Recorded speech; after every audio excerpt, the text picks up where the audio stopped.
Apple cider vinegar নিয়ে আমি যে কত ভিডিও দিলাম, তারপরও বুঝে না কেন যে মানুষ।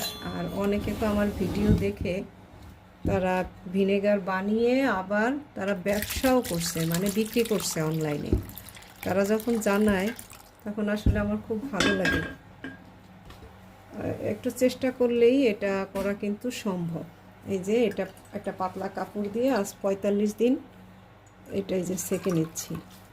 হাত ব্যবহার করছি, হাতটা ধুয়ে ভালো করে শুকিয়ে নিয়েছি। আর কোনো ধাতব কিছু ব্যবহার করা যাবে না। হাতে অনেকে মনে করেন যে হাতে হয়তো অনেক জার্মস থাকে, হাত ব্যবহার করা যাবে না, একটা পলিথিন পেঁচায় নেন বা একটা গ্লাভস পরে নেন। আমার হাতের থেকে আর কিছু কি বেশি পরিষ্কার হতে পারে বলে আমি মনে করি না। কারণ একটা হেলদি লাইফস্টাইল পালন করলে আমার হাতে যা থাকবে সেটা গুড ব্যাকটেরিয়া। কিন্তু আপনি একটা পলিথিন বা গ্লাভস কোনোভাবে কি জীবাণুমুক্ত করা সম্ভব? আর তাতে গুড ব্যাকটেরিয়া থাকার সম্ভাবনা কি আছে?